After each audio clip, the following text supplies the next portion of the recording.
السلام علیکم ورحمۃ اللہ وبرکاتہ۔ الحمد للہ رب العالمین والصلاة والسلام علی سید الانبیاء والمرسلین وعلی آلہ واصحابہ اجمعین ومن تبعہم بإحسان الى یوم الدین، اما بعد۔ قال اللہ تبارک وتعالی فی القرآن المجید والفرقان الحمید، اعوذ باللہ من الشیطان الرجیم، بسم اللہ الرحمن الرحیم۔ قد جعل اللہ لكل شیء قدرا، وقال تعالی فی مقام آخر فقضاہن 7 سماوات، صدق اللہ العظیم۔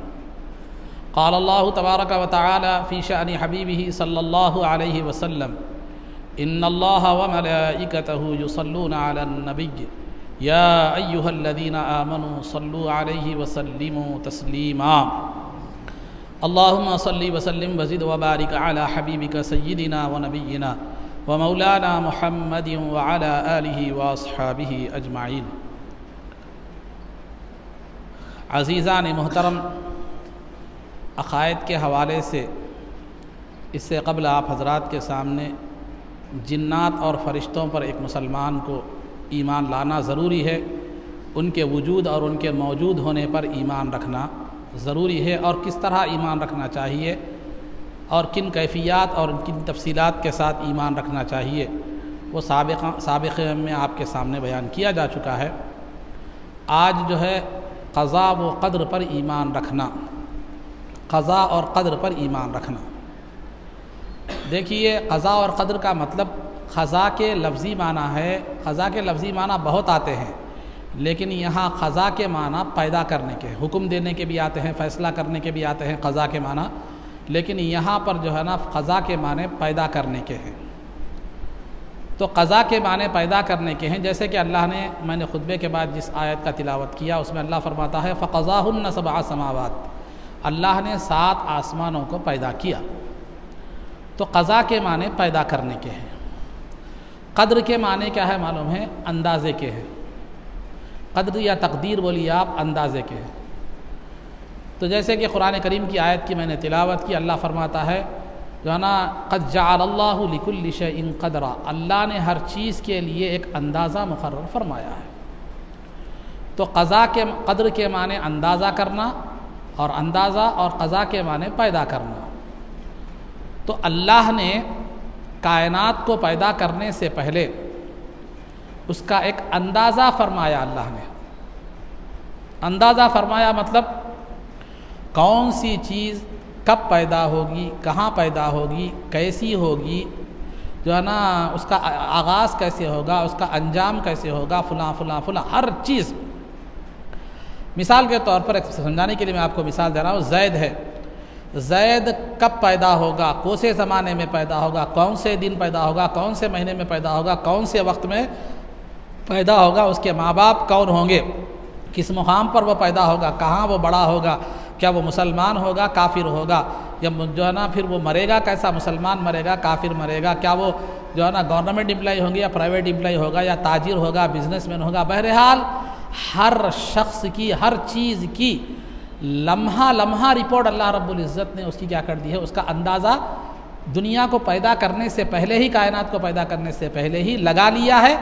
اور پھر جو ہے نا اس اندازہ جو لگایا ہے اللہ نے، اس اندازے کا نام، اس اندازے کو لکھ دیا ہے لوح محفوظ میں، لکھ دیا ہے۔ اللہ نے آسمان و زمین کے کائنات کو پیدا کرنے سے 50,000 سال پر تقریباً اس نے کیا کر دیا ہے، تمام چیزیں کیسی ہوں گی، کیا ہوں گی، فلاں فلاں ہر چیز کا اندازہ اس نے لگایا ہے، اور اس کو کیا کر دیا ہے، لوح محفوظ میں لکھ دیا ہے۔ اسی کا نام تقدیر ہے۔ تقدیر کے معنی اندازے کے ہیں۔ قضاء کے معنی کیا ہے؟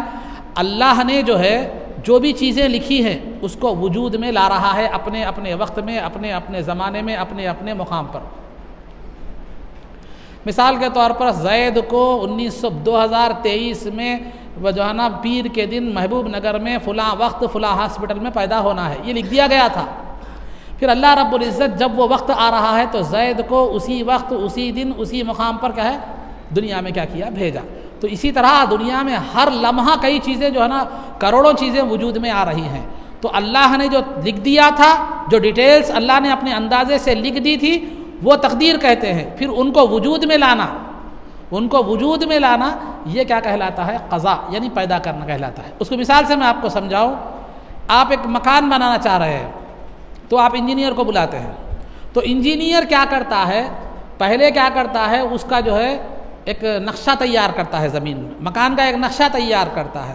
پھر اس نقشے کے مطابق اندازے سے ایک اسٹیمیٹ تیار کرتا ہے کہ جو ہے نا، مثال کے طور پر ایک اسکوائر فٹ 500 روپے 600 روپے جو بھی ہے اس کے لحاظ سے ایک اسٹیمیٹ تیار کرتا ہے۔ اسٹیمیٹ تیار کرنے کے بعد کیا کرتا ہے؟ اب اس کے بعد تیسرا مرحلہ ہوتا ہے، وہ بنیادیں کھودنا، پلیئر ڈالنا، وہ زمین پر اس کو کیا کرنا، وہ نقشے کو زمین پر اتارنا، یہ تیسرا مرحلہ ہوتا ہے۔ تو یہ دو چیزیں جو ہے، نقشہ اور اس کا اسٹیمیٹ، یہ پورا جو ہے نا تقدیر کے تقدیر ہے، سمجھے، بلا تشبیہ و تمثیل، یہ تقدیر ہے۔ پھر وہ عمارت کا بنانا، عمارت کو آغاز کرنا، یہ قضا ہے۔ تو یہ قضا اور قدر پر آپ کو ایمان لانا ہے، اندازے اور پیدائش، اللہ کے پیدا کرنے پر ایمان جو ہے نا لانا ہے۔ تو اندازہ بھی اللہ کا جو ہے وہ برحق ہے، وہ حق ہے، اور وہ جو پیدا کرنا ہے وہ بھی کیا ہے؟ معلوم ہے، اس کا برحق ہے۔ اللہ نے جو چیزیں جو بھی تقدیر میں لکھی ہیں، اپنے اندازے سے جو بھی چیزیں رکھی ہیں، برابر وہ پوری ہوں گی، نہ اس سے زیادہ ہوگا نہ اس سے کم ہوگا، نہ اس سے زیادہ ہوگا نہ اس سے کم ہوگا۔ کیوں؟ کیونکہ اللہ نے جان لیا ہے کہ اب مثال کے طور پر ایک صاحب ہیں، یہ صاحب ہیں، انہوں ہیں، یہ صاحب ہیں، ان کی طاقت، ان کی کیپیسٹی ان کی یہ ہے کہ جو ہے نا، ان کی کیپیسٹی ہے کہ 100 کلو یہ وزن اٹھا سکتے ہیں، یہ جوانی میں یہ 100 کلو وزن سے زیادہ انہوں نہیں اٹھا سکتے۔ تو اگر کوئی ڈاکٹر یا کوئی ماہر بول دے کہ انہوں جو ہے نا 100 کلو تک اٹھا سکتے ہیں بلکہ بولے، تو اب انہوں سر نیچے پیر اوپر کر لے 500 کلو نہیں اٹھا سکتے۔ کیوں نہیں اٹھا سکتے؟ اس لیے ان کی کیپیسٹی نہیں ہوتی۔ ایک گاڑی ایک کمپنی والے نے بتائی، بنا کر بولا کہ یہ جو ہے نا 150 cc کی ہے، تو وہ کمپنی بولتی 150 cc کی ہے، اس سے زیادہ پاور وہ جنریٹ کرتی ہی نہیں۔ کیوں نہیں کرتی؟ کیونکہ اس کی کیپیسٹی نہیں ہے۔ تو بلا تشبیہ و تمثیل اللہ رب العزت انسان کیا کیا کر سکتا ہے، اس کے اندر کیا صلاحیتیں ہیں، کیا کیا انجام دے سکتا ہے، وہ اللہ نے کیا کر دیا؟ پہلے ہی لکھ دی ہے۔ اب نہ وہ اس سے زیادہ کر ہی نہیں سکتا۔ وہ کیوں نہیں کر سکتا؟ کیونکہ اس کی کیپیسٹی نہیں ہے۔ سمجھ رہے بات کو آپ؟ تو قضا اور قدر کے معنی، تقدیر کے معنی اندازے کے ہیں، قضا کے معنی وہ جو اندازہ کی ہوئی چیز کو وجود میں لانا ہے۔ تو قضا اور قدر دونوں بھی برحق ہیں۔ اب ایک انجینئر کا جو ہے نا، وہ کے اندازے میں غلطی ہو سکتی ہے۔ انجینئر نقشہ بنایا، نقشہ بنانے کے بعد سب بنا دیا، اسٹیمیٹ دے دیا، اس کے بعد ہو سکتا ہے نا یہ پلاننگ چینج ہونا، یہ پلیئر یہاں نہیں آنا، یہ پلیئر یہاں آنا، یہ آیا تو کمزور ہو جاتا ہے، یہ ہو سکتا، یا کچھ چیزیں اضافہ بھی ہو سکتی، کوئی چیز کمی بھی ہو سکتی، کوئی چیز تبدیلی بھی ہو سکتی ہے، اور اسٹیمیٹ آگے پیچھے بھی ہو سکتا ہے۔ 10 لاکھ کا چیز 12 لاکھ بھی ہو سکتا ہے، 15 لاکھ بھی ہو سکتا ہے، لیکن اللہ کے اندازے میں کبھی غلطی نہیں ہو سکتی، کبھی غلطی نہیں ہو سکتی، کیونکہ غلطی عیب ہے اور اللہ عیب سے پاک ہے۔ اگر اللہ میں بھی عیب آ جائے تو پھر مخلوق بھی عیب دار، خالق بھی عیب دار، پھر خدا عیب دار ذات خدا ہو ہی نہیں سکتی۔ تو لہذا قضا اور قدر یعنی اللہ نے جو لکھ دیا ہے اندازے سے وہ، اور جو ہے نا اس کو وجود میں لانا، یہ دونوں بھی برحق ہے۔ اللہ جو لکھا ہے وہ بھی برحق ہے، جو وجود میں آ رہا ہے وہ بھی برحق ہے۔ قرآن کریم میں اللہ فرماتا ہے کل یوم ہوا فی شأن، اللہ رب العزت ہر دن اس کی ایک شان ہے۔ کیا شان ہے اس کی؟ شان کیا ہے؟ تو مفسر لکھتے ہیں ہر دن ایک شان ہے کا مطلب یہ ہے کہ جو تقدیریں اللہ نے لکھ دی ہے اس کو وجود میں لانا، یہ اس کی شان ہے، یہ اس کو وجود میں لانا یہ اس کی شان ہے۔ تو لہذا قضا اور قدر۔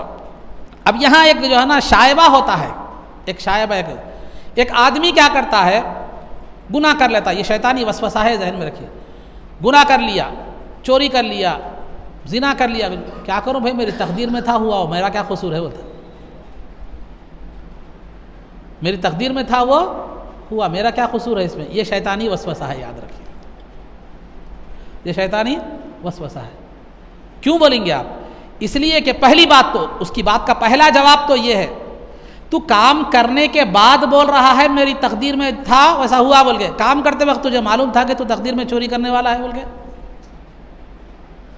کام کرتے وقت تجھے معلوم نہیں تھا کہ معلوم تھا کہ تجھے تقدیر میں ہونے والا؟ کام کرنے کے بعد اپنے اوپر ڈالنے کے بجائے دوسروں تقدیر پر ڈال دے رہا۔ چلو کام کرتے وقت تجھے معلوم تھا کہ تقدیر میں تجھے چوری کرنے والا ہے، تیرے مقدر میں چوری لکھی ہے، کام کرتے وقت تجھے معلوم تھا کیا ہے، بولے تو بات پھر بھی ایک سمجھ میں آتی ہے، لیکن کام کرتے وقت تو اپنی نفسانی خواہش کی بنیاد پر کرا، اپنی بدباطنی اور فطری خرابی کی وجہ سے تو نے کیا کیا، وہ کام کر دیا، اس کے بعد بول رہا ہے کہ جو ہے نا کیا کر رہا ہے وہ، میرا کیا کروں، میں تقدیر میں لکھا ہوا تھا، تو یہ بات معقول جو ہے نا نہیں ہے۔ تو لہذا تجھے کرتے وقت تو معلوم نہیں تھا کہ تقدیر میں کرنا ہے، تقدیر میں ہے بلکہ تو کرتے وقت اپنی ذاتی خواہش سے کرا، اور بعد میں کرنے کے بعد تقدیر کے اوپر الزام کیا کر رہا ہے، دے رہا ہے۔ جیسا کہ اسی قسم کا ایک شعر ہے کہ ہنسی آتی ہے مجھ کو حضرت انسان پر، ہنسی آتی ہے مجھ کو حضرت انسان پر، فعل بد تو خود کرے لعنت کرے شیطان پر، برا کام تو خود کرتا ہے، لا حول ولا قوت، شیطان میں بھٹکا دیا ہوتا، شیطان بھٹکا، تیرے کیا عقل نہیں تھی؟ تو بہرحال میں شیطان کو بے قصور بھی ثابت نہیں کر رہا ہوں، ایک مضمون سے مطابق ایک شعر یاد آ گیا تھا، بول دے رہا ہوں، مضمون سے تھوڑا بہت ریلیٹڈ ہے۔ تو کرتا خود اپنی خواہش، اپنی نفسانیت میں، نفس کے جو ہے نا بہکاوے میں آ کر، پھر بعد میں ڈالتا تقدیر کے اوپر۔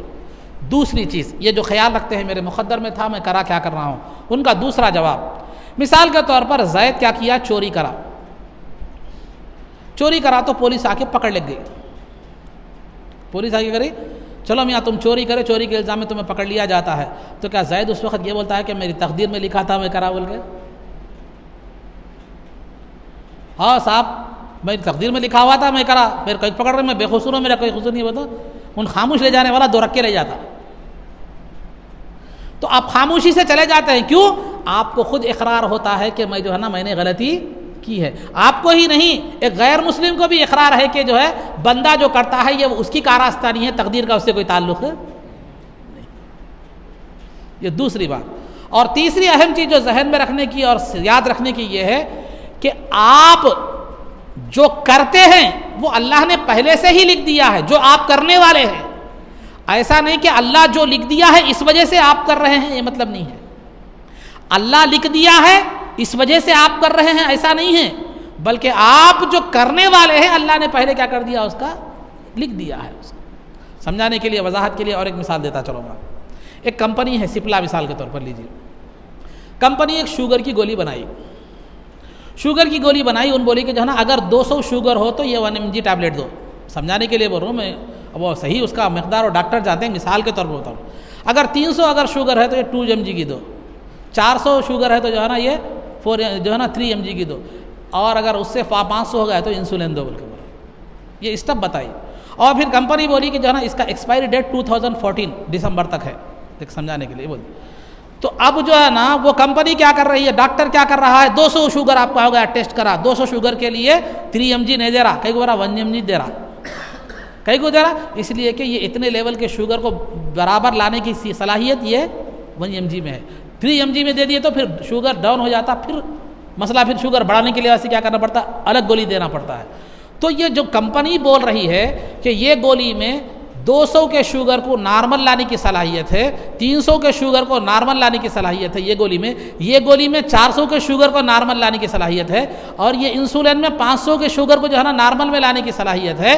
تو کیا یہ جو کمپنی پھر اتنے دسمبر 2000 تک جو ہے نا 24 تک اس کی ایکسپائری ڈیٹ ہے، اور اس کے سائیڈ ایفیکٹس یہ ہیں، یہ رائٹ ایفیکٹس یہ ہیں، یہ فائدے ہیں، یہ نقصانات ہیں کہ اس سے جو ہے نا نسیں جو ہے نا کمزور ہو جاتی ہیں، آنکھیں کمزور ہو جاتی ہیں، پھر اس کے لیے وٹامن B12 کی گولی کھانا پڑتا ہے اس کے ساتھ قوت کے لیے، فلاں فلاں فلاں، یہ جو ڈاکٹرز جو یہ باتیں بتاتے ہیں، یہ گولی جو اپنا کام کر رہی ہے، کمپنی بولی اس لیے کر رہی ہے یا اپنی صلاحیت کی بنیاد پر کر رہی ہے؟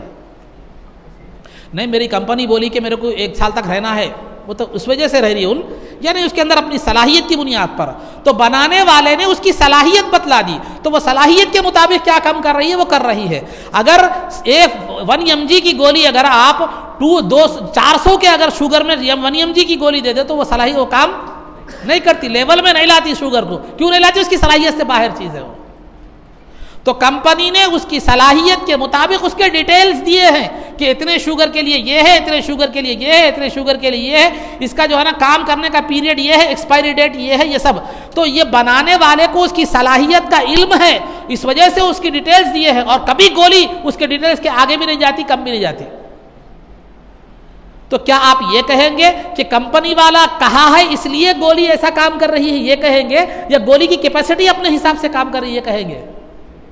تو گولی اپنی، تو بندے کی کیپیسٹی کتنی تھی، بندے کی صلاحیت کتنی تھی، حضرت قبلہ کتنے پانی میں ہے، وہ پورا اللہ نے کیا کر دیا، ان کا کچا چھٹا تقدیر کی شکل میں کیا کر دیا، لکھ دیا۔ تو انہوں جو کرنا وہ جن کی صلاحیت کے مطابق جو کام کریں گے وہ لکھتا چلا گیا۔ تو اس میں اللہ کا کیا قصور ہے، تقدیر کا کیا قصور ہے؟ نعوذ باللہ، یہ تو ہماری اپنی صلاحیت ہے۔ فلا، اس وجہ سے اللہ بولا فلا تزکوا انفسکم هو اعلم بمن اتقى، تم اپنے آپ کو زیادہ پاک باز قرار مت دو، تم کتنے تقوی پرہیزگار والے اللہ کو معلوم بنے۔ اسی وجہ سے شاعر نے کہا لباس پارسائی سے شرافت آ نہیں سکتے، دل میں جو ہے نا شرافت ہو تو انسان پارسا ہوگا۔ تو الغرض عزیزان محترم، تو اللہ نے لکھا ہے اس لیے ہم نہیں کر رہے ہیں، بلکہ اللہ جو ہم کرنے والے تھے، ہماری جو کیپیسٹی تھی، ہماری جو صلاحیت تھی، وہ جو ہے نا اللہ نے لکھ دیا ہے۔ اگر کوئی انجینئر عمارت کو بنانے میں بجائے راکھ کے سیمنٹ یوز کر رہا ہے تو یہ راکھ کا قصور ہے، انجینئر کا قصور نہیں ہے۔ یہ راکھ یہ نہیں کہہ سکتی کہ میں بھی سیمنٹ کی طرح ہوں، میرے کو ریتی میں ملا کے کیوں عمارت نہیں بنایا، تو انجینئر یہی کہے گا کہ تو قابل نہیں ہے جو ہے نا عمارت کو قائم کرنے اور کھڑا رکھنے کی، اسی لیے تو برتن دھونے کے قابل ہے، تجھے برتن دھونے کے لیے یوز کیا جائے گا، وہ عمارت کو قائم رکھنے کے قابل ہے، اسی لیے اس کا عمارت کا کام لیا جائے گا اس سے۔ تو اس میں انجینئر کا قصور نہیں ہے، یہ اس کی اپنی صلاحیت ہے۔ تو مخلوقات اللہ کے علم میں جیسے ظاہر ہوئی، اللہ نے ان کی صلاحیت کے لحاظ سے کیا ہوا معلوم ہے، اللہ نے کیا کیا معلوم ہے، وہ ان کو اپنایا۔ اگر اللہ کم والی چیز کو زیادہ طاقت یہ کرتا، زیادہ والی چیز کو کم کرتا، تو پھر یہ ظلم ہوتا، اس کو اس سے ہٹا کر استعمال کرنا لازم آتا۔ تو جو چیز جس تقسیم کی ہر ایک کو خصام ازل نے جو شے کے جس چیز کے قابل نظر آئی ہے، اللہ نے مجھے اندر علم دین کی صلاحیت دے گی، مجھے علم دین دیا، آپ کے اندر علم دنیا کی صلاحیت دی، علم دنیا دیا، آپ کے اندر کوئی ٹیکنیشین صلاحیت دیکھی، وہ آپ ٹیکنیشین دیا، جو ہے نا ٹیکنیشین بنا دیا۔ تو ہر چیز اللہ کے علم میں جیسے ظاہر ہوئی، جن خصوصیات کے ساتھ ظاہر ہوئی، ان خصوصیات کے ساتھ اللہ نے اس کی تقدیر بھی بنا دی، اور اس کا جو ہے نا وجود بھی، قضا بھی فرمایا، فیصلہ بھی فرمایا، اس کو پیدا بھی فرمایا۔ تو ہر چیز کی اس کی صلاحیت کے مطابق اللہ نے اپنے اندازے سے جو لکھ دیا ہے اسی کا نام تقدیر ہے۔ اس اندازے کو وجود میں لانا، زمین پر لانا، جیسے عمارت کو نقشے سے زمین پر لایا جاتا ہے، اس کا نام قضا ہے۔ تو قضا ہو کہ قدر ہو، اندازہ ہو کہ پیدائش ہو، یہ سب اللہ کی طرف سے ہے۔ اچھا اندازہ بھی اللہ کی طرف سے ہے، اچھا برا اندازہ بھی اللہ کی طرف سے۔ اللہ کسی کے تعلق سے یہ اندازہ رکھتا ہے کہ زید مسلمان ہوگا، نیک ہوگا، اللہ کا ولی ہوگا، یہ بھی اسی کا ہے، اور برا ہوگا اور جو ہے نا کافر ہوگا، برا ہوگا، یہ بھی اسی کا اندازہ ہے۔ تو اس کی اپنی صلاحیت کے لحاظ سے اللہ نے کیا کر دیا، اس کا اندازہ فرما دیا ہے۔ تو خلاصہ اور نتیجہ یہ ہے، اللہ نے لکھا ہے اس لیے آپ نہیں کر رہے ہیں، بلکہ آپ کے اندر جو کرنے کی صلاحیت تھی اللہ نے اپنے اندازے سے لکھ دی ہے۔ دنیا کا اندازہ غلط ہو سکتا ہے، خالق کا اندازہ غلط نہیں ہو سکتا۔ سمجھ میں آ رہی بات؟ تو یہ ہے تقدیر کے معنی۔ اور ایک بات، دوسری بات تقدیر میں جو یاد رکھنے کی یہ ہے کہ اللہ جس طرح انسان کا خالق ہے، اسی طرح اس کے اعمال کا بھی خالق ہے۔ اللہ جس طرح اللہ نے انسان کو پیدا کیا ہے، اسی طرح اللہ اس کے اعمال کو بھی پیدا، اچھے اعمال ہو یا برے اعمال ہو، ان کا پیدا کرنے والا اللہ ہی ہے۔ پھر بندہ کیا ہے؟ بندے کو اللہ نے جو ہے نا، بندے کو اللہ نے ارادے اور اختیار کی قدرت دی ہے۔ بندے کو اللہ نے ارادے اور اختیار کی قوت دی ہے۔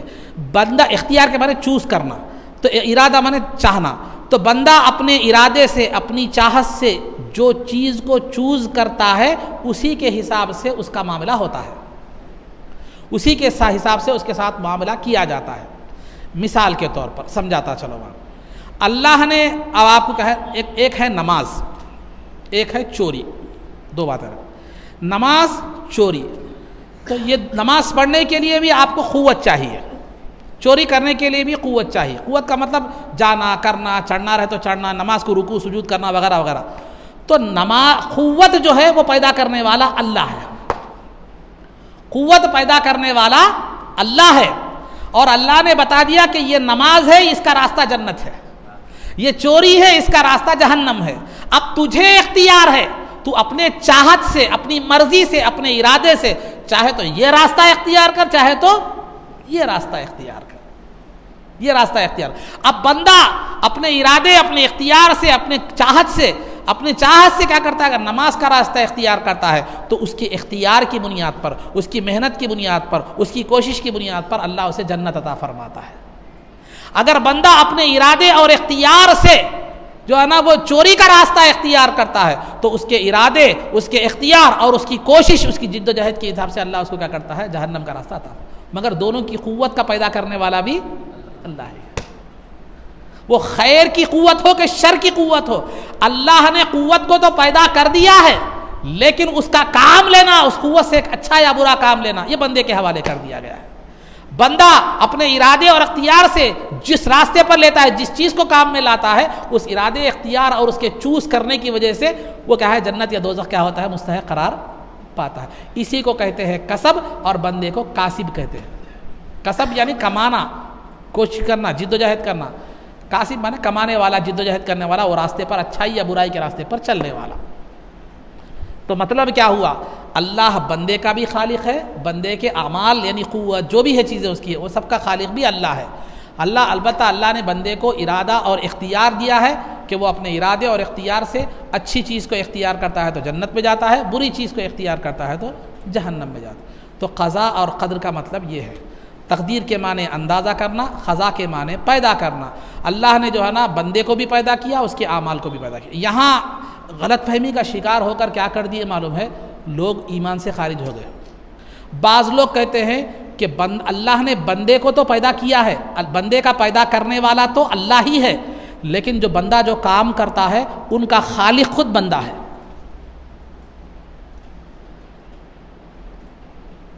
مثال کے طور پر زید ہے، زید کو تو اللہ نے پیدا کیا ہے، وہ جو بھی کام کر رہا ہے، کھانا پینا، چوری کرنا، نماز پڑھنا، جو بھی کام وہ کر رہا ہے، وہ کام کا پیدا کرنے والا خود زید ہے، اللہ نہیں ہے۔ تو گویا وہ بندے کا خالق اللہ ہے یہ تو مان رہے ہیں، لیکن افعال جو اعمال بندہ کرتا ہے اس کا خالق خود بندے کو مانتے ہیں۔ تو اعمال کے معاملے میں وہ خدا کو خالق نہیں مان رہے ہیں، اس لیے ایمان سے خارج ہو گئے۔ یہ قدریہ کہلاتے ہیں۔ یہ کیا کہلاتے ہیں؟ قدریہ۔ یہ بھی گمراہ ہے، ہٹ گیا اسلام سے یہ بھی۔ اور ایک جبریہ ایک فرقہ ہے، وہ کیا کہتا ہے؟ بندے کا پیدا کرنا بھی اللہ، اس کا بندہ کا پیدا کرنے والا بھی اللہ ہی ہے، اس کے کام جو بندہ کرتا ہے اس کا پیدا کرنے والا بھی اللہ ہی ہے، اور بندے کو نہ ارادے کی قوت ہے نہ اختیار کی قوت ہے، کچھ بھی نہیں ہے، بندہ بالکل مجبور ہے۔ اللہ جیسا کرا رہا کر رہا، اللہ نیکی کرائے تو نیکی کر رہا، گناہ کرائے تو گناہ کر رہا، اللہ نماز پڑھائے تو نماز پڑھا رہا، اور جو ہے نا چوری کرائے تو چوری کرا رہا۔ ہمارا بندے کا کچھ بھی دخل نہیں ہے، بندہ صرف ایک کٹ پتلی ہے، اس کا کوئی ارادہ اور اختیار جو ہے نا نہیں ہے، بس اللہ جو کرا رہا کر رہا، اچھا عمل کر رہا اچھا عمل کر رہا، برا عمل کر رہا تو برا عمل کر رہا۔ بعض ظاہر صوفیہ بھی کہتے ہیں بندہ کچھ بھی نہیں ہے، جو کر رہا اللہ خالق نہیں، بندہ یہ پورا مجبور بتاتے ہیں، بندے کو کچھ بھی نہیں ہے نہ۔ بعض تو کہتے ہیں کہ بندہ اپنے اعمال کا قادر ہے، قدرت والا بنا دیے بندے کو، اپنے اعمال کا پیدا کرنے والا بنا دیے، اپنے اعمال کا خالق بنا دیے، پیدا کرنے والا کریٹر بنا دیے اپنے اعمال کا۔ خدا ان کا کریٹر ہے اور وہ اپنے اعمال کے کیا ہے؟ کریٹر ہے، خالق ہے۔ بعض لوگوں نے یہ کہا تو بندے کو اتنی قدرت دے دی کہ وہ بھی ایمان سے نکل گئے، اور بعض بولے بندہ بالکل مجبور ہے، ان حرکت و سکون جو بھی کر رہا ہے وہ خدا اللہ کرا رہا بندہ کر رہا، اچھا عمل کرا تو بھی اللہ کرا رہا بندہ کر رہا، اور برا عمل کرا تو بھی اللہ کرا رہا بندہ کر رہا۔ میرا کیا ہے بھائی؟ اللہ کرا رہا میں کر رہا ہوں۔ وہی بولنے کی بات ہے کہ چوری کرو تو برا، میری تقدیر میں لکھا ہوا تھا میں کیا کروں، یہ وہ ایک فرقے کا ذہن ہے، دونوں بھی اسلام سے خارج ہے، گمراہ ہے۔ اہل سنت والجماعت کا عقیدہ کیا ہے؟ اہل سنت والجماعت کا عقیدہ یہ ہے کہ اللہ قوت کا، بندے کے اندر جو قوت ہے وہ پیدا کرنے والا اللہ ہے، اور جو کام جو بندہ کرتا ہے اس کو اللہ نے ارادے اور اختیار کی صلاحیت دی ہے۔ وہ اپنے ارادے سے، اپنے اختیار سے جو کام کرتا ہے تو اس ارادے اور اختیار سے جس راستے کو وہ چوز کرتا ہے، چنتا ہے، انتخاب کرتا ہے، اسی وجہ سے اس کے ارادے اور اختیار کی وجہ سے اس نے جو اختیار کیا ہے راستہ، اس کے حساب سے اسے جنت یا دوزخ، جزا و سزا، ثواب یا جو ہے نا عذاب دیا جائے گا۔ یہ اہل سنت کا عقیدہ ہے۔ تو نتیجہ کیا نکلا؟ بندہ بالکل قادر بھی نہیں ہے، خالق بھی نہیں ہے، بالکل مجبور بھی نہیں ہے۔ خالق اور قادر تو اللہ ہی ہے، لیکن بندے کو کچھ ارادہ اور اختیار کی قوت بھی اللہ نے کیا کی ہے؟ دی ہے۔ یہ ہے قضاء اور قدر کے تعلق سے ایک مسلمان کو کیسا عقیدہ رکھنا چاہیے۔ بات واضح سمجھ میں آ گئی؟ تو یہ چیزیں ہیں قضاء۔ پھر ایک مرتبہ تقدیر کے معنی اندازہ کرنا، قضاء کے معنی اندازہ کی ہوئی چیزوں کو وجود میں لانا. یہ مختصر پورا تقدیر کا اس پر. اور اللہ نے جو بھی چیزیں اندازہ کی وہ بھی برحق ہیں, اس میں غلطی کا شائبہ تک نہیں ہے. جو بھی اس نے پیدا کیا وہ اس کا خالق ہے اور کوئی دوسرا خالق نہیں.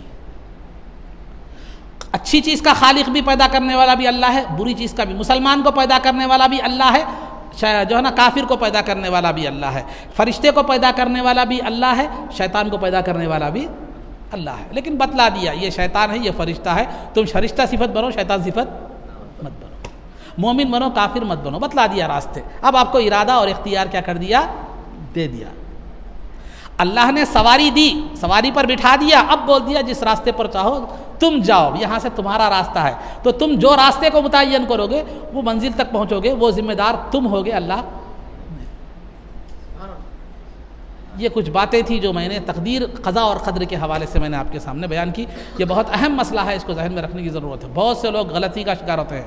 تو اگر کوئی بولتا ہے میں جو بھی برائی میرے مقدر میں تھا کرا بولا, تو پھر وہی جو مرجیہ فرقہ ہے, جو مجبور سمجھتا ہے اپنے آپ کو, جبریہ فرقہ مجبور سمجھتا ہے اپنے آپ کو, وہ فرقے کا ذہن ہے, انسان کیا ہو جاتا ہے, خارج ہو جاتا ہے, جو ہے نا ہدایت سے نکل جاتا ہے, گمراہ ہو جاتا ہے.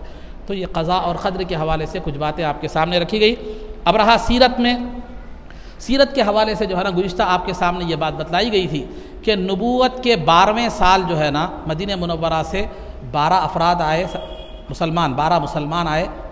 انہوں نے جو ہے نا جس میں سے 5 پہلے سال کے ہی تھے, 11 نبوی کے میں آئے ہوئے لوگ تھے, جو ہے نا باقی کے جو ہے نا 7 لوگ نئے تھے. انہوں نے مینا کی ایک گھاٹی میں سرکار کے ہاتھ پر بیعت کی, اس کو بیعت عقبہ اولیٰ کہتے ہیں. سرکار نے تعلیم کے لیے مصعب بن عمیر رضی اللہ تعالیٰ عنہ کو مدینہ کے منورہ بھیجا. پھر وہاں 12 نبوی میں جو ہے نا معراج بھی ہوئی اور جمعہ کا قیام بھی مدینہ میں جو ہے نا عمل میں آیا. یہ تفصیلات پیچھے آپ کو بیان کی جا چکی تھی.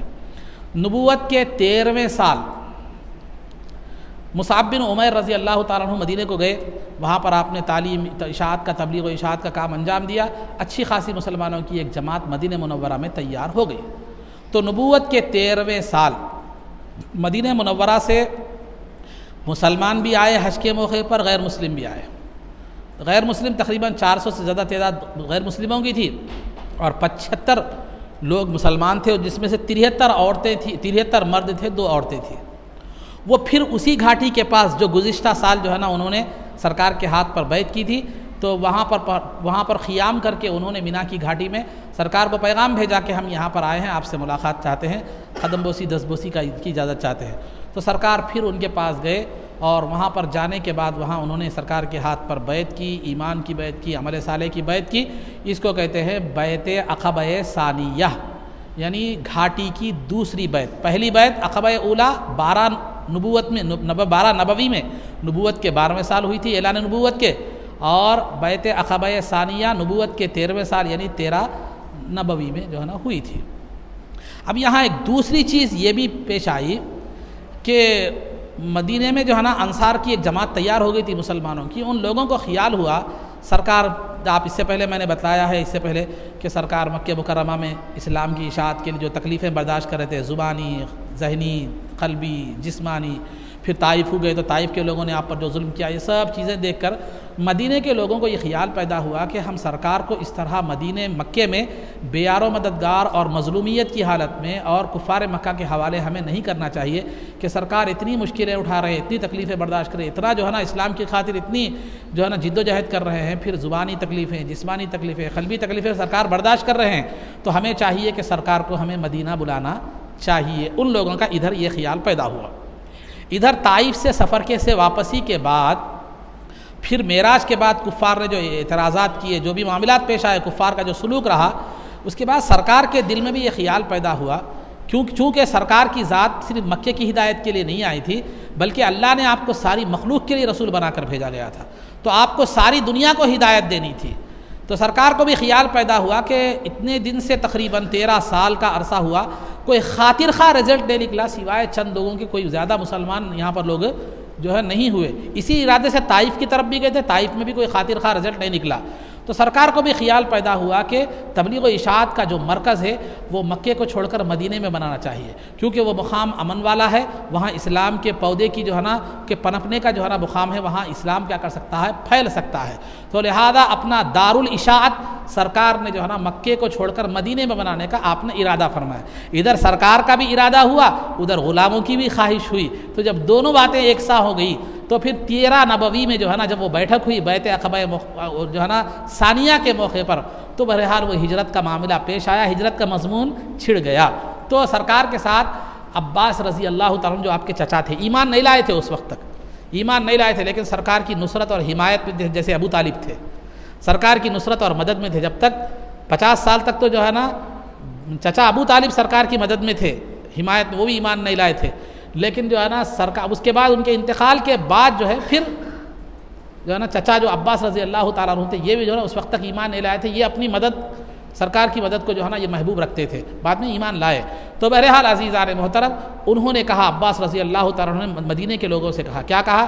دیکھو سرکار تمہارے پاس آنا، سرکار بھی آنا چاہتے ہیں، تمہاری بھی خواہش ہے کہ سرکار مدینے میں آ جائے، لیکن سرکار کی ذات یہاں پر مکہ مکرمہ میں بڑی معزز و مکرم ذات ہے، سرکار کا یہاں مقام ہے، مرتبہ ہے، کفار آپ سے دشمنی کے باوجود بھی آپ کا ایک مقام و احترام کیا کرتے ہیں، اور سرکار کو کوئی ہم سرکار کی حفاظت کرتے ہیں، اور سرکار کی جو ہے نا کوئی نقصان ہم سرکار کو زیادہ پہنچانے نہیں دیتے۔ اگر تم واقعی سرکار کی حفاظت کر سکتے ہو اور سرکار کی مدد کر سکتے ہو اور سرکار کو جو ہے نا اپنی اہل و عیال کی طرح دیکھ سکتے ہو، تو پھر تم مدینے میں سرکار کو مدینے کو لے جانے کا اختیار ہے، لے جا سکتے ہو۔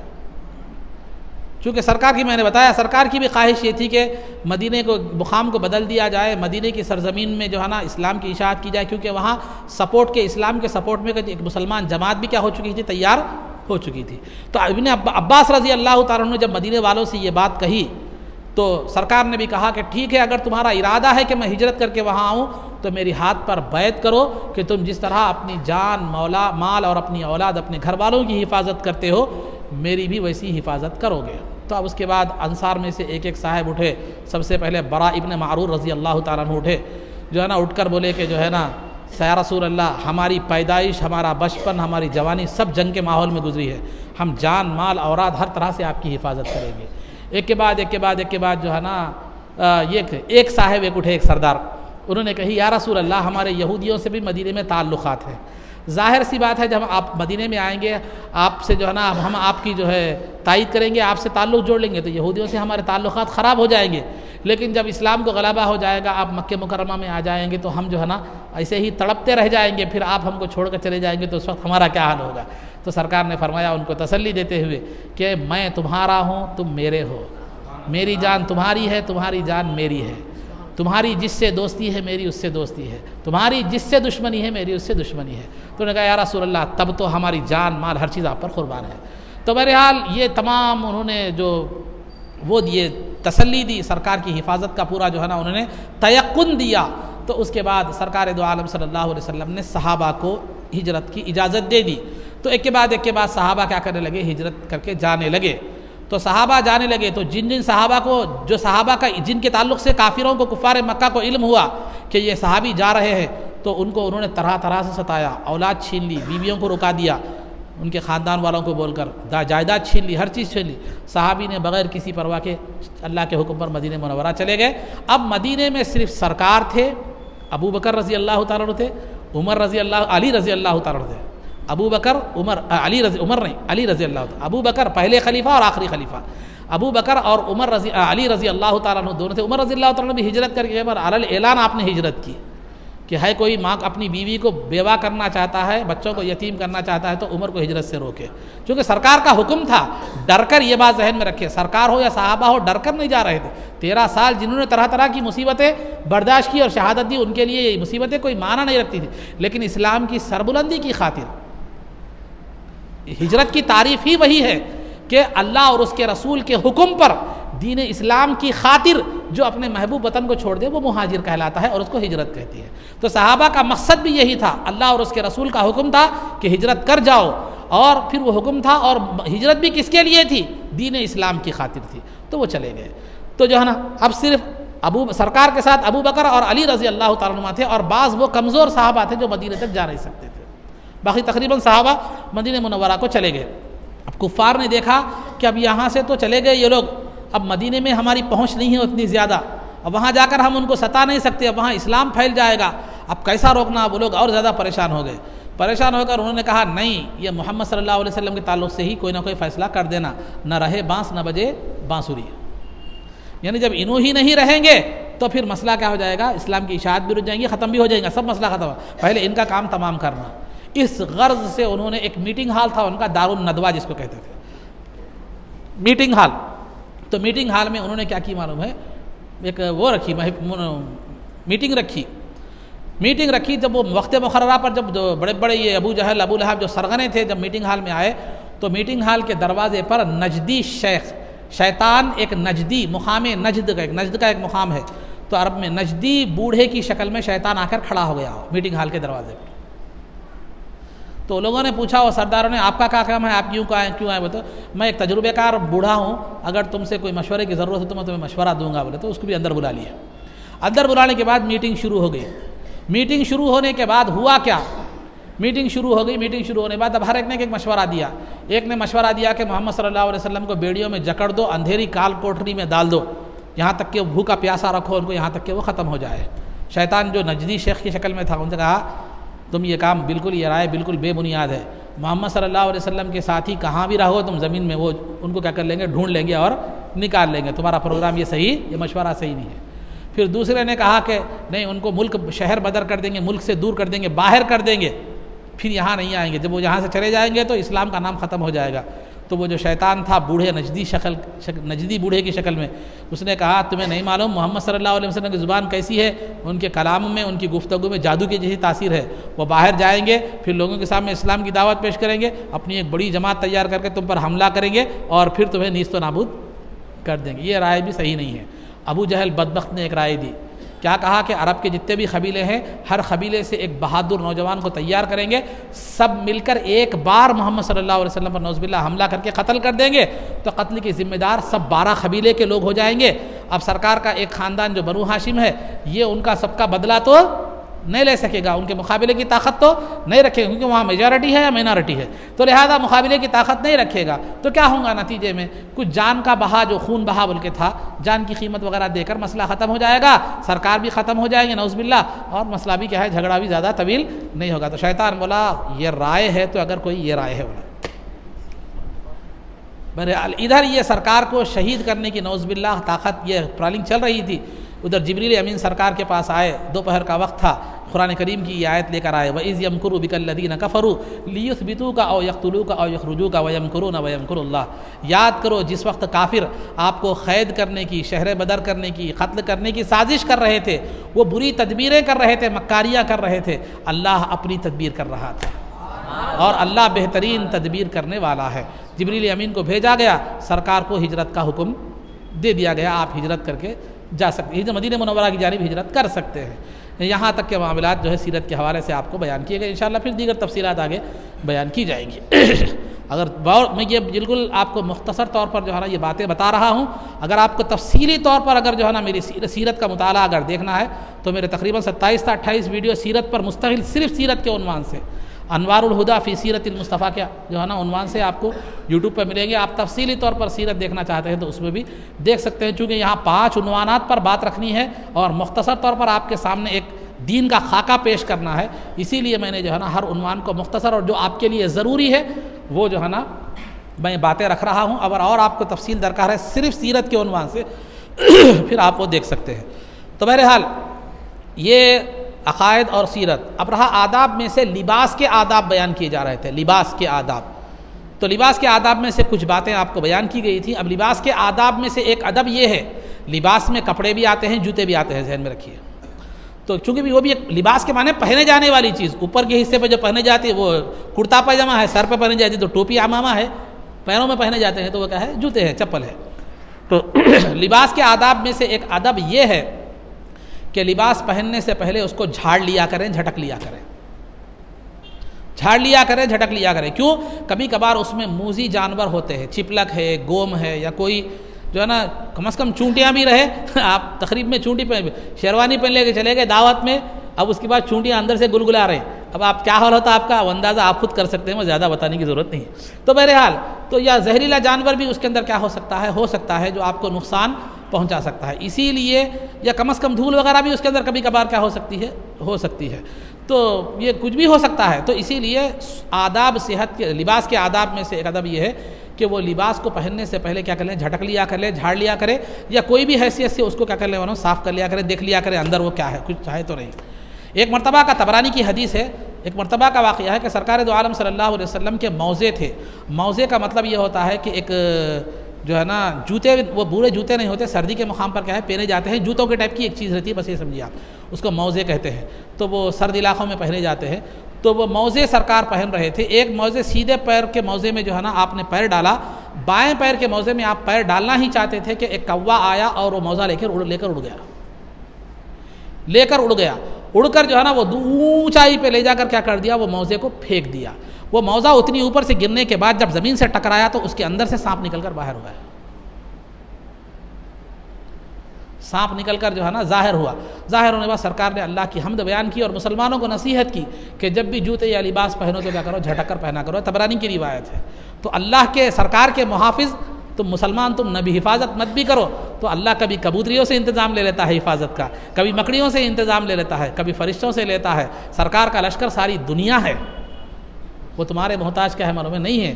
ہاں سیرت میں آپ نے جو تکلیفیں اٹھائی ہیں, جو مصیبتیں برداشت کی ہیں, وہ مبلغین کی تربیت کے لیے, نمونے کے لیے تھی. ورنہ سرکار کے ایک حکم پر پہاڑوں کے فرشتے آ کر برخاست کر دیتے تھے, ایک ہی درخواست میں سب برخاست ہوتا تھا. وہ مختار بھی ہیں لیکن کہیں مجبوری نظر بھی آتی ہے تو وہ امت کی تعلیم کے لیے ہے, چونکہ آپ اسوہ اور نمونہ ہیں امت کے لیے.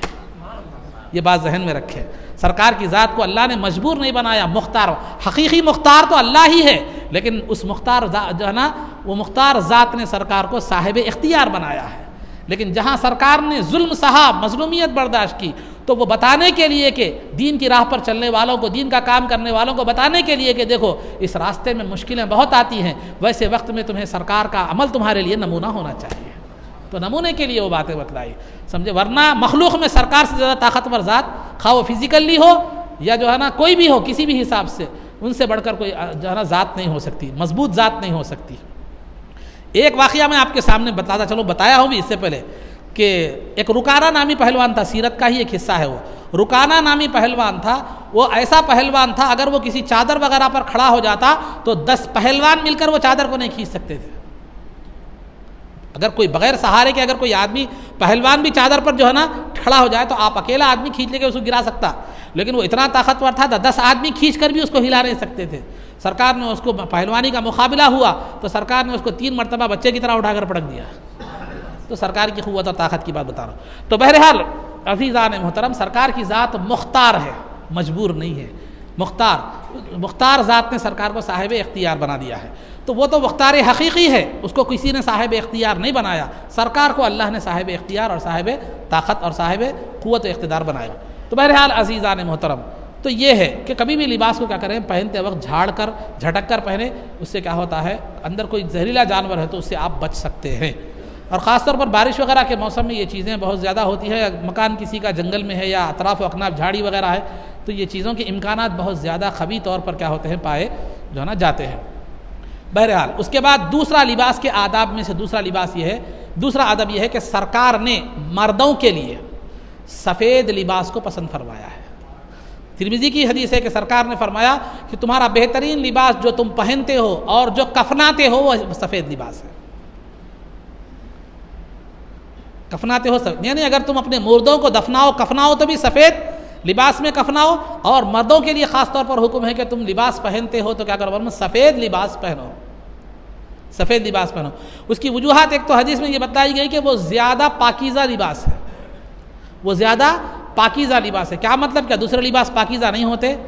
کالا, لال یا وائٹ جو بھی لباس ہے وہ پاکیزہ نہیں ہوتا. وہ لباس وہ بھی پاکیزہ ہوتا ہے, یہ بھی پاکیزہ ہوتا ہے. لیکن سفید لباس کو پاکیزہ کہنے کی وجہ کیا ہے؟ وجہ یہ ہے کہ سفید لباس کو تھوڑا سا دھبا بھی لگ جائے تو نظر آتا ہے, آپ فوراً بدل تو لیتے ہیں, صاف تو کر لیتے. لیکن کالے کپڑے کو دھبا لگائے تو دکھ رہا نہیں, نہ چلو چلیں گے بولتے.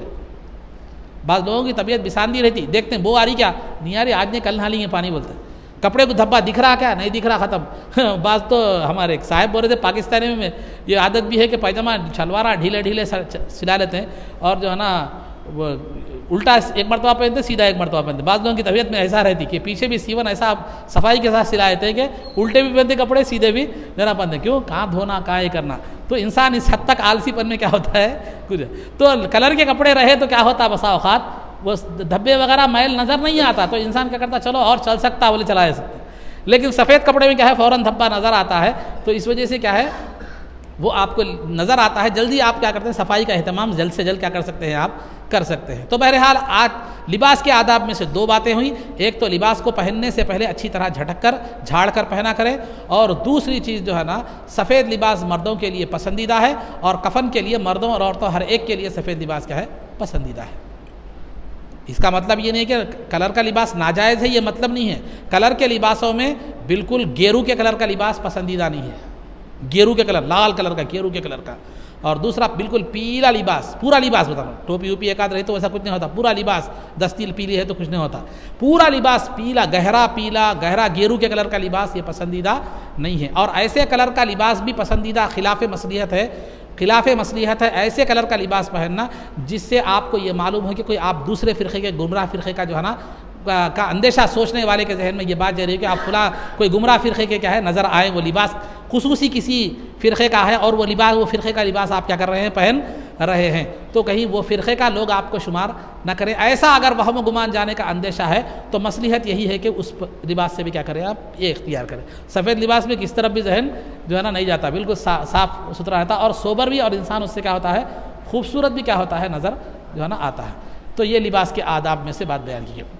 مسائل میں آپ کو وضو کو توڑنے والی چیزیں بیان کی جا رہی تھی، اسی سلسلے کو جاری رکھتے ہوئے آگے بیان کیا جاتا ہے کہ وضو کو توڑنے والی چیز میں سے ایک چیز یہ ہے کسی بالغ آدمی کا، غور سے سماعت فرمائیے، کسی بالغ آدمی کا یعنی بڑا، کسی بالغ آدمی کا رکوع اور سجدے والی نماز میں قہقہا لگانا۔ قہقہے کا مطلب اتنا زور سے ہنسنا کہ آپ کی ہنسی کی آواز بازو والے کو سنائی دے، اتنا زور سے ہنسنا کہ آپ کی ہنسی کی آواز بازو والی کو سنائی دے تو اس کو قہقہا کہتے ہیں، اور اتنا ایسا ہنسنا کہ آپ کی ہنسی کی آواز خود کو سنے آئے، بازو والے کو سنے نہ آئے تو اس کو ہنسی کہتے ہیں، ہنسی۔ اور بالکل خالی ہونٹ پھیل جانا اس کو کیا کہتے ہیں تبسم یعنی مسکراہٹ۔ تو قہقہا ہنسی مسکراہٹ۔ تو اب مسئلہ سماعت فرمائیے کہ کسی بالغ آدمی کا رکوع اور سجدے والی نماز میں قہقہا لگانا وضو کو بھی توڑ دیتا ہے، نماز کو بھی توڑ دیتا ہے۔ تین شرائط ہیں ذہن میں رکھیے، پہلے آدمی بالغ ہونا، دوسرا نماز رکوع اور سجدے والی ہونا، تیسرا قہقہا ہونا۔ اگر یہ تینوں شرطوں میں سے ایک شرط بھی پائی نہیں گئی تو پھر حکم بدل جاتا۔ جیسے مثال کے طور پر آدمی بالغ نہیں ہے، بچہ ہے، بچہ نماز میں تھا، نماز تو رکوع اور سجود والی ہے، لیکن پڑھنے والا ہنسنے والا بالغ آدمی نہیں تھا، بچہ تھا، تو بچہ رہے تو نماز ٹوٹ جاتی لیکن وضو نہیں ٹوٹتا۔ دوسرا آدمی تو بالغ ہے لیکن نماز رکوع سجدے والی نہیں ہے، جیسے نماز جنازہ ہے، نماز جنازہ میں ہنس دیا تو نماز ٹوٹ جاتی ہے لیکن وضو نہیں ٹوٹتا۔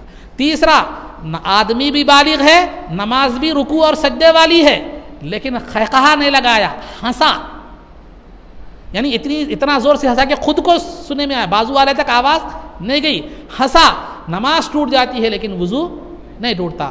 نہیں صرف مسکرایا تو وضو بھی نہیں ٹوٹتا، نماز بھی نہیں ٹوٹتی۔ یہ اس تفصیلات ہیں۔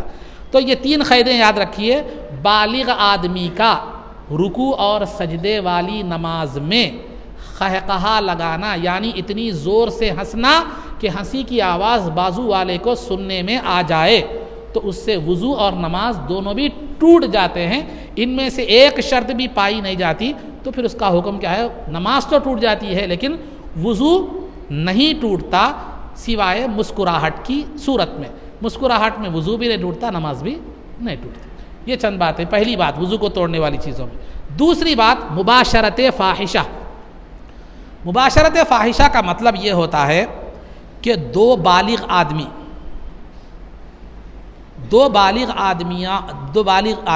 خواہ دونوں کے دونوں مرد ہوں، دونوں کے دونوں عورتیں ہوں، یا ایک مرد یا ایک عورت ہے، دو بالغ لوگوں کی شرم گاہوں کا مل جانا، داخل ہو جانا نہیں، مل جانا، ٹچ ہونا، خالی ٹچ ہونا، درمیان میں کوئی چیز حائل نہ ہو، ایسے طور پر ٹچ ہو جانا، اس کو مباشرت فاحشہ کہتے ہیں، اس سے وضو ٹوٹ جاتا ہے۔ خواہ کوئی مادہ منویہ کا خطرہ نکلے یا نہ نکلے، دونوں صورتوں میں بھی کیا ہوتا ہے، صرف ٹچ ہونے سے وضو ٹوٹ جاتا ہے، کیونکہ وہاں مزی کے نکلنے کا، یعنی مادہ منویہ کے ایک دو خطرے نکلنے کا جو ہے امکان زیادہ قوی طور پر پایا جاتا ہے، تو لہذا ٹوٹ جاتا۔ تو پھر ایک مرتبہ سنیے، مباشرت فاحشہ، دو بالغ آدمی، خواہ دونوں مرد ہو یا عورتیں ہوں، کچھ بھی ہو، دو بالغ آدمیوں کی شرم گاہوں کا ایک دوسرے کے ساتھ ٹچ ہو جانا، اس طور پر کہ درمیان میں کپڑا وغیرہ کوئی چیز حائل نہ ہو، تو پھر جو ہے نا اس سے کیا ہو جاتا ہے، وضو ٹوٹ جاتا ہے۔ اگر دونوں بالغ آدمی نہیں ہیں، دونوں بچے ہیں، یا ایک بڑا ہے یا ایک بچہ ہے، یا جو ہے نا کپڑا بیچ میں حائل ہے، ایسا ہے، ویسی صورت میں وضو نہیں ٹوٹتا جب تک کہ مادہ منویہ کا ایک دو خطرہ، جس کو مزی کہتے ہیں، وہ نہ نکلے، اس وقت تک وضو نہیں ٹوٹتا۔ یہ صورت میں بالکل وضو نکلے نہ نکلے، ہر صورت میں کیا ہوتا ہے، وضو ٹوٹ جاتا ہے۔ بات سمجھ میں آ گئی آپ کو؟ تو دو صورتیں وضو کو توڑنے والی، کہ بالغ آدمی کا رکوع اور سجود والی نماز میں کھلکھلا کر، یعنی قہقہا لگانا، کھلکھلا کر ہنسنا، اور دوسرا مباشرت فاحشہ، جس کی شکل و صورت میں نے بیان کی ہے۔ یہ دو وضو کو توڑنے والی چیزیں ہیں۔ وضو کے توڑنے والی چیزوں کا جو ہے نا تسلسل کے ساتھ تذکرہ کیا جا رہا تھا، اس میں جدید مسائل بھی آپ کے سامنے اس سے قبل بیان جو ہے نا کیے گئے ہیں، اب دیگر باتیں آگے بیان کی جائیں گی۔ اب آخری جو ہمارا عنوان ہے، وہ عنوان ہے شیخ الاسلام بانی جامعہ علیہ رحمت و رضوان کی کتاب انوار احمدی کا خلاصہ۔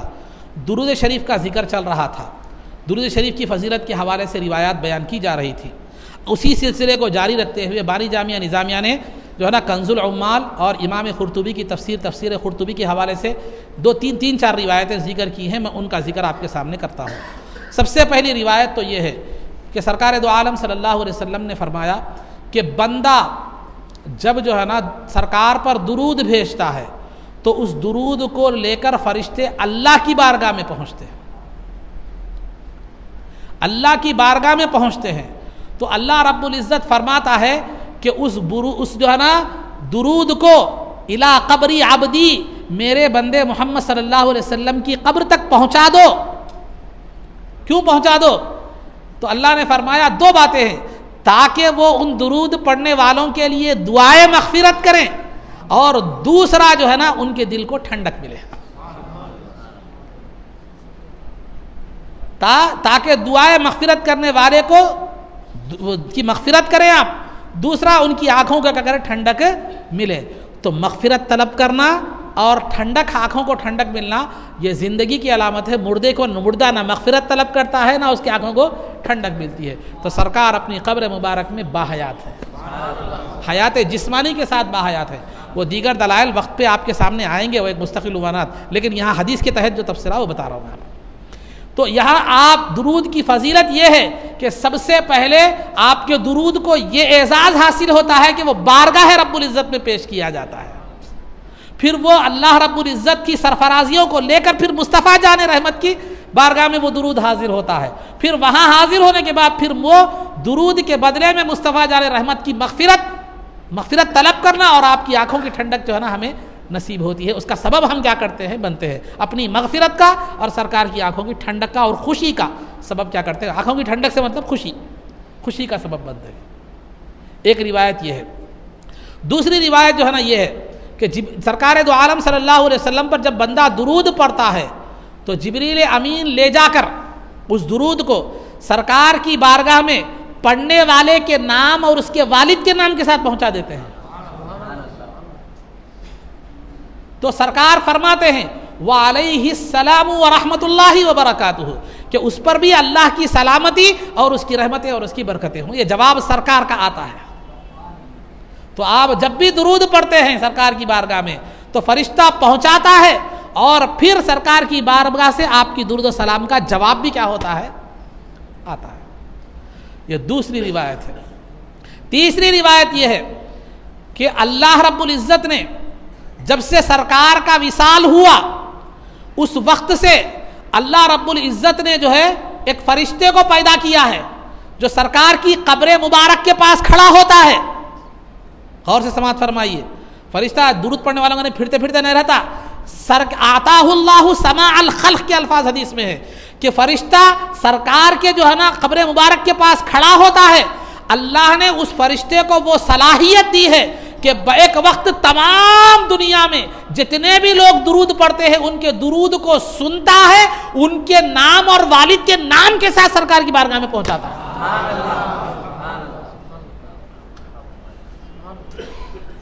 پوروں کے اب مثال کے طور پر دنیا میں کتنے مسلمان ہوں گے؟ کروڑوں مسلمان, اربوں مسلمان. جب بھی درود پڑھ رہے ہیں سب کے درود پڑھنے والا ضروری نہیں ہے کہ زور سے پڑھے, آہستہ بھی پڑھتا ہے, زور سے بھی پڑھتا ہے, اردو میں بھی پڑھتا ہے, عربی میں بھی کہتا ہے, مختلف زبانوں میں. تو نتیجہ کیا ہوا؟ وہ فرشتے کو جس طرح اللہ نے تمام مخلوقوں کو سننے, ان کے نام کا علم, ان کے والد کا نام کا علم, ان کی زبان کا علم, ہر طرح کا علم جو نا جمعہ ہے ہم لوگ یہاں نبی سرکار کی اردو میں سلام پڑھتے ہیں, آپ درود السلام پڑھتے ہیں, تو ہر ایک چیز کا علم اللہ نے اس فرشتے کو کیا کیا ہے؟ عطا کیا ہے. تو بیک وقت سب کے درود کو سنتا ہے, سلام کو سنتا ہے اور سرکار کی بارگاہ میں پہنچاتا ہے. یہ ایک تیسری روایت ہے. اور چوتھی روایت بھی جو بانی جامع نے ذکر فرمائی وہ یہ ہے کہ وہ فرشتہ جب بھی بندہ سرکار دو عالم صلی اللہ علیہ وسلم پر ایک مرتبہ درود بھیجتا ہے تو ہر درود کے بدلے میں اللہ اس پر 10 مرتبہ درود بھیجتا ہے. بندہ ایک درود بھیج رہا ہے, اللہ اس پر 10 مرتبہ درود, 10 مرتبہ رحمت, درود کا مطلب رحمت نازل فرماتا ہے. ایک درود پر 10 مرتبہ رحمت نازل. بتائیے اتنا بہترین سودا ہمیں کیسے ملے گا؟ تو یہ چند باتیں مختصراً میں نے چونکہ وقت ہو چکا بیان کی ہے, انشاءاللہ پھر دیگر باتیں آگے بیان جو ہے نا کی جائے گی. اللہ رب العزت سے دعا ہے کہ جو کچھ بھی کہا گیا اس پر عمل کی توفیق رفیق عطا فرما, عزت و عافیت کی زندگی دے اور ایمان پر ہمارا خاتمہ فرما. رسول پاک صلی اللہ علیہ وسلم کے قدموں میں ہمارا حشر فرما. آپ کی شفاعت عظمیٰ سے ہم کو بہرور فرما. آپ کے دست مبارک سے جامع کوثر پینا نصیب فرما. جنت میں آپ کی غلامی معیت اور رفاقت نصیب فرما. صلی اللہ تعالی وسلم علی خیر خلقہ سیدنا محمد و آلہ و صحبہ اجمعین برحمتک یا ارحم الراحمین والحمد للہ رب العالمین.